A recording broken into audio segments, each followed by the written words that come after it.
Hi, I'm Bonnie Barker with BonnieBayCrochet.com, and I want to show you one of my favorite designs that we're going to make today.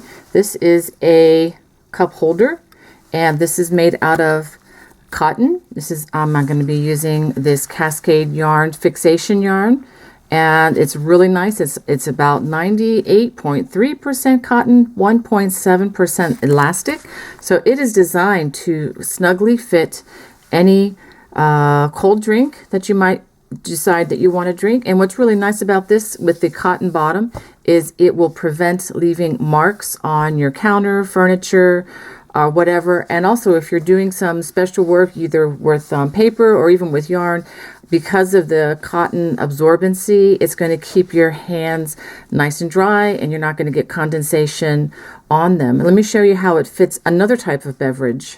Just wanted to show you how well it fits in a water bottle, and even kind of curves into the shape of the bottle. And again, keeping your hands nice and clean and dry, and also allowing you to have water or something to hydrate nearby, no matter what you're doing. Well, let's go ahead and let me show you what else you're going to need for this project. In addition to just one ball of yarn, I would recommend that you use a size 7 or 4.50 millimeter crochet hook. Or if you don't have a 4.5 millimeter, you can use a G, which is a 4.00 millimeter crochet hook. It's just a tiny bit smaller, and it's going to be fine. There's enough stretchability in this yarn to cover that. You don't want to go too much larger than this, because then the item may not hug the drinks the way you would like to. Okay, and I've had people ask me on another video where I use this for armbands as to where you can get this. I would first of all check with your local specialty yarn stores in your area, if you have any, and check with them to see if they have this, and that way you can actually look and touch and feel the yarn and decide which color you like, and even if you want to try this yarn. If you are not able to find it at a local yarn store, you can check other sources online, such as Webb's or Jimmy Beans or any other yarn sellers. Amazon also carries this. It's a tiny bit more expensive than the yarn stores, but it is available. It's usually under $6 a ball, and you can make one of these easily and have some left over. Okay, well, let's go ahead and get started. Okay, you notice I didn't talk about gauge too much. There's a lot of stretchiness in this, and I don't think that's going to be so important. But anyway, let's go ahead and start with a slip knot. And we're going to chain 4. 1, 2, 3, 4. And this is a little awkward to crochet with at first, but once you get going, I think it'll be fine. Just make sure that you don't hold the tension too tight on this, because you want to kind of crochet as naturally as you can. Okay, after you do those 4 chains, you're going to make a slip stitch in that first chain so that we form a circle. And then we're going to chain 1, and then we're going to work 8 single crochets by going in through the center of the hole. I'm also going to crochet over this thread so that I don't have to worry about hiding this when I'm done. So go ahead and work 8 single crochets. I'm going to go ahead and work these with you. So that's 1, 2, 3, 4, 5, 6, 7, and 8. Now before I go any further, I'm going to get rid of this so that I don't have to look at it anymore. There we go. Make sure that you don't cut your stitches when you do that. Give it a little tug so that it's hidden. Now I'm going to slip stitch to the first stitch of the round, which is that first single crochet. Slip, stitch, chain 1, and you do not need to turn, but what we're going to do is we're going to work 2 single crochets in each stitch all the way around, starting with that first place where we joined for the slip stitch. So go ahead and do 2 single crochets there, and 2 single crochets in each stitch. At the end of this round, you should have 16 single crochets Do make sure that you have 16 because we are building the multiples as we go each round. So it's really important that the stitch count be maintained. Okay, I have 16 stitches. Do make sure that you count because like this looks like it could be a stitch here, but that's actually a join. So I'm going to go ahead and join with a slip stitch to that first single crochet of the round. I'm going to chain 1 and I'm going to do this again. I'm going to crochet 2 single crochets in each stitch all the way around, and that's going to bring our stitch count up to 32, which is the final stitch count for all of the rounds that we crochet after this point. Okay, so 2 single crochets in each stitch all the way around. Okay, after going all the way around, I did double check to make sure I had 32 stitches, and I joined with the slip stitch in that first single crochet of the round. Now I'm going to chain 2 and I'm going to double crochet only 1 stitch starting in the place where I joined, and then just 1 double crochet in each stitch all the way around. You should have 32 stitches at the end of this round. We're not increasing stitches anymore throughout this project. So 32 double crochets all the way around. After working all the way around, and I do have 32 double crochets, join with a slip stitch in that first double crochet. Incidentally, I am not counting the chain 2 as a stitch. I'm just counting that as a chain, a chain 2, and plus you have 32 stitches. We effectively don't really count that as a stitch. Now we're ready to begin. We're going to chain 2, and I'm going to start turning at the end of each round after this round. Let me just go show you again what we're going to be doing. We're going to be working the basket weave stitch, which is worked by working front post double crochets and back post double crochets. Okay, for those of you who've never done a front post double crochet, I'll try to go slowly at first, but if you need more stitch support on these particular stitches, please check out my my YouTube video specifically on front post and back post stitches. Okay, we're going to prepare to make a double crochet just like you normally would, except we don't work through the top of the stitch. We're going to work around the stitch, kind of giving it a belt. We go in the front door and out the side door, as I like to say for front post double crochet, and then you just complete the stitch like you normally would. We're going to make 4 of these, coming in the front, out the side, pull up a loop, yarn over, and then complete your double crochet. It's really quite easy, and in some cases easier, I even think, than working through the top loops. Okay, so we've done 1, 2, 3, 4 front post. Now we're going to do 4 back post double crochet, and for this one you're going to come around from the back, and we're going to complete the stitch behind the post stitch or behind the double crochet. We come in the back door and leave out the side back door, pull up a loop, yarn over, and just complete the stitch like you normally would.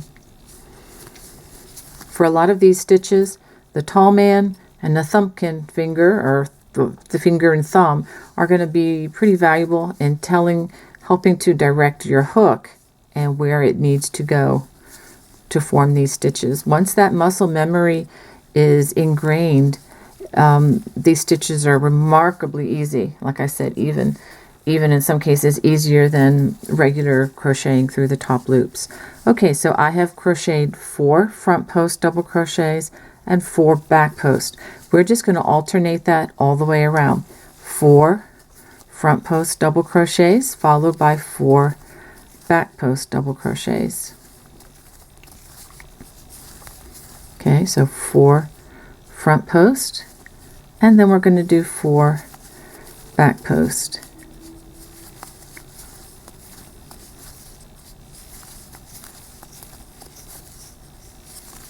So I'm already halfway around, so go ahead and continue alternating that all the way around. After working that all the way around, and I did end with 4 back post double crochets, go ahead and join with the slip stitch to the first double crochet of the round, chain 2, and I'm going to turn.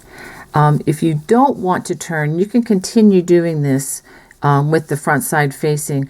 I like to turn, and let me explain why. If we continue on like this, there's a tendency for the stitches to kind of lean one direction more than the other.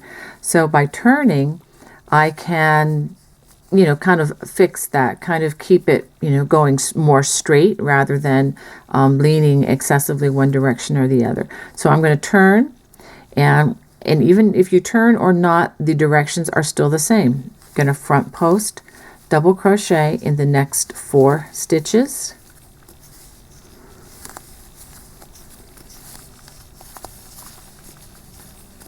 And then we're going to back post, double crochet in the next 4 stitches.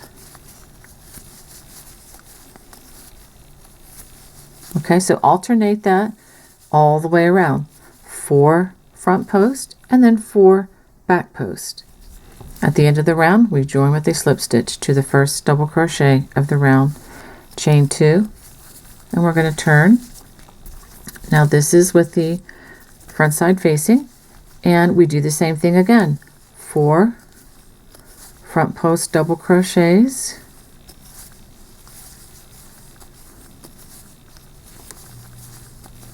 and then after we do that, we're going to follow with, you guessed it, 4 back post double crochets.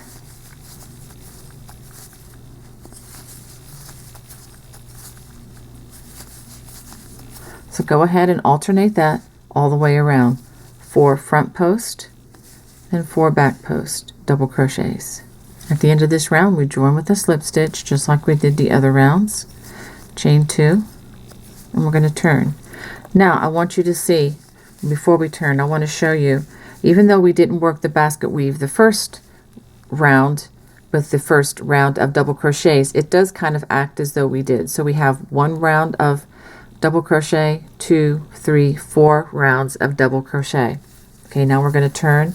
This is the round in which we reverse what we see. So where these are front post, we're going to work back post. So we're going to start this round by working 4 back post double crochets, and this is what's going to give us that basket weave woven look. Okay. Okay, now we see 4 with the back post, but we're going to work 4 front post double crochet.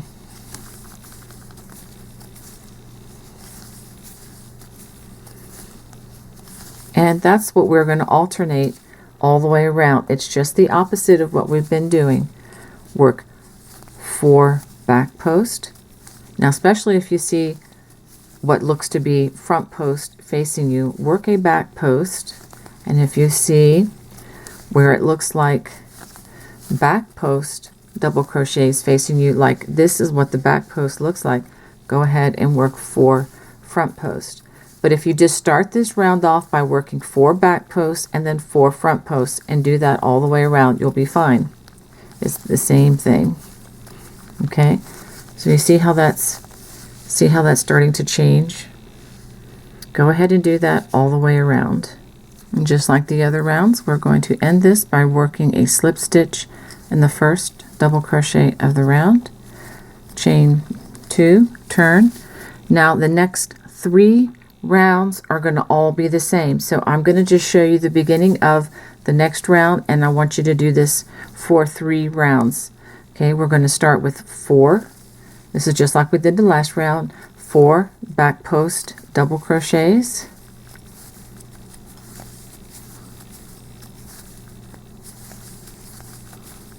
And then we're going to work 4 front post double crochets. I'm used to working this in multiples of 3, but this is multiples of 4. So 4. So we're going to work 4 back post double crochets and then 4 front post. 4 back post and then 4 front post all the way around. And do this for the next 3 rounds. After repeating this 3 times more, we go ahead and join with the slip stitch to the first double crochet of the round, and this is what you should have so far. Okay, so we have added 1, 2, 3, 4 more rounds of this.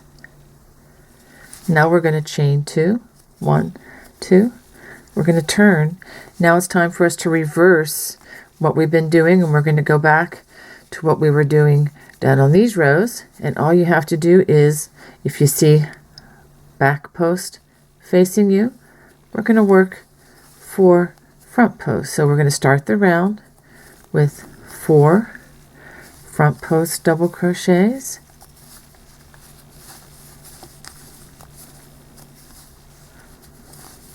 and then we're going to follow that with 4 back posts. So you see front post here, so we're going to work 4 back post double crochets.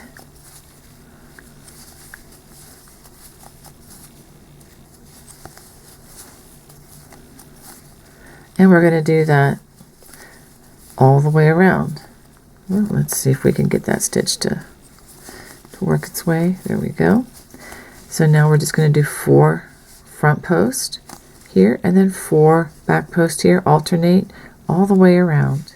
At the end of the round, we join with the slip stitch to the top of the double crochet. I'm going to chain 2, turn. Now we're going to do 3 more rows of what I'm going to show you now. We're just going to start with 4 front post double crochet,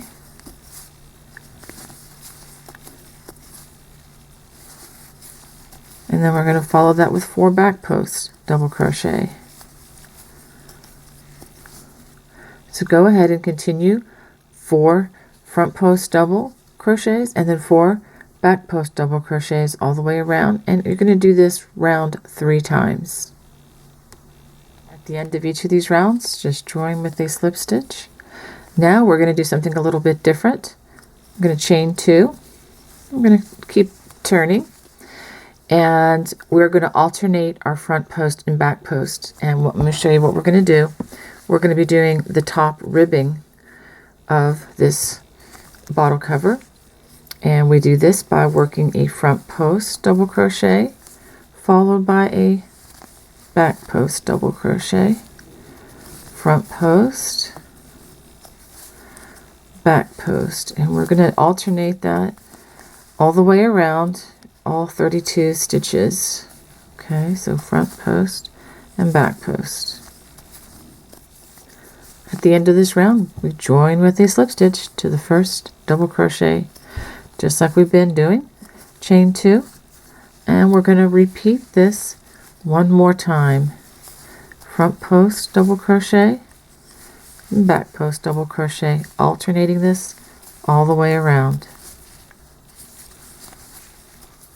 Okay, after we've worked that last back post double crochet, we join with the slip stitch. And since this is the last round, we're going to give it a chain, pull it tight, and I'm going to give it a little clip. Make sure you save, a good size thread here. Pull it on through. And now we're going to hide that loose strand. We've only got one to hide since we crocheted the first one that we started with in with our work and clipped it already. So we only have one of these to hide. Make sure we do this on the back side. Take the sewing needle here, yarn needle, and just take it down into the fabric like this. Okay, and it's always good when you go down to come back up again. It just kind of gives it a little more strength and keep it from coming loose, especially with this stretchy material. So go ahead and bring it back up through the material. Okay, that looks pretty good. Give it a clip close to the work, but don't get too close. You don't want that. Okay, I still see a little bit showing after I tugged on it, so I'm going to give it a little more. That should do it. And we are now done. Okay, so our bottle cozy or can cozy, whatever you want to call this thing, is all ready for use. And if you like this project, please go ahead and subscribe to my channel. Click that button there, and we'll have more fun things coming to you. Don't forget, we have the Tree of Life throw starting in September of 2018. You don't want to miss that. God bless. Bye-bye.